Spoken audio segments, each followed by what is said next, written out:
Finley and Isabella, dearest goddaughters. Wear sunscreen. If I could offer you only one tip for the future, sunscreen would be it. The long-term benefits of sunscreen have been proved by scientists. Whereas the rest of my advice has no basis more reliable than my own meandering experience. I will dispense this advice now. Learn to juggle. You never know when having a party trick comes in handy, and juggling is a great metaphor for multitasking. And trust me, in 20 years' time, you'll look back at photos of yourself and recall in a way you can't grasp now just how skillful you were and how fabulously you really juggled. You're not as fat as your father was. Don't worry about the future, or worry, but know that worrying is about as effective as going to ISIS the night before a Portuguese literature exam. The real troubles in your life are apt to be those that never crossed your worried mind, the kind that blindside you at 4 p.m. on some idle Tuesday. Do one thing every day that scares you. You'll find it easier next time. Sing. Don't be mean to other children. Don't put up with children that are mean to you. Floss. Don't waste your time on jealousy. Sometimes you're ahead, sometimes you're behind.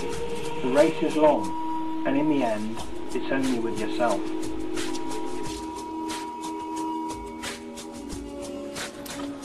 Remember the French you learned. Forget the Latin. If you succeed in doing this, tell me how. Keep your love emails. Delete your old online bank statements. Stretch. Apply for some random jobs. Maybe build a boiler like your mum, or work bar like your dad. That way you'll figure out quickly what you don't want to do in life. Work hard at school, or you'll be an accountant. Get plenty of calcium. Be kind to your knees. Your dad really missed his when he popped one out last year. Maybe you'll paint like Mum, maybe you won't. Maybe you'll drive a Mustang like Dad, maybe you won't. Maybe you'll run a marathon. Maybe you'll force your friends to drink tequila on their birthdays. Whatever you do, don't congratulate yourself too much, or berate yourself either. Your choice is your half chance. So are everybody else's. Try rowing. Wear lycra whenever you can. Pretend you're obsessed with it. Just to see your mum's face. It's the greatest pulling technique in the world. Dance, even if you have to use stirring moves as basic as your dad's, or shapes like owls.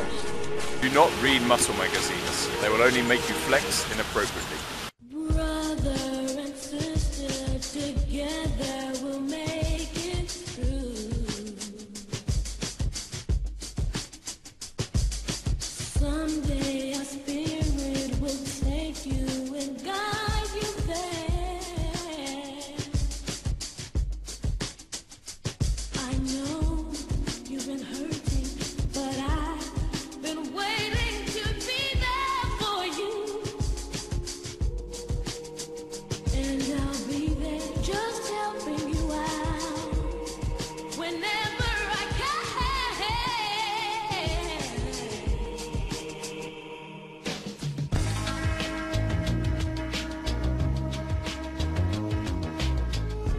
Get to know your parents. You never know when they'll be gone for good. Be nice to your twin. She's the best link to your past, and the one most likely to stick with you in the future. Godfathers expected, of course. Understand that friends come and go, but for the precious few, you should hold on. Learn to share. It's inevitable. You're a twin. Maybe learn to ride a tandem. But if you do, make sure you get to steer, and not your sister. Live in New York City once, but leave before it makes you hard like Jack. Live in San Francisco once, but leave before it makes you soft like your parents. Travel. Accept certain inalienable truths. Your sister will look a bit like you. Dad will exercise. You too will get old. And when you do, you'll fantasize that when you were young, you didn't look like your sister, your dad was a couch potato, and children respected your elders. Respect your godfathers. Don't expect anyone to support you. Maybe you'll have a student loan, maybe you'll have a wealthy spouse, but you never know when either one might run out. Don't mess too much with your hair, or you might look like a tiger at some point, like your dad. Be careful when you're riding your bike, always wearing helmets, but cool ones that make you look good. Riding a bike is a good way of impressing people, especially when you ride around town, shutting up people you like your dad did. You also move traffic lights, but don't do that. Don't share, boys. That's just wrong.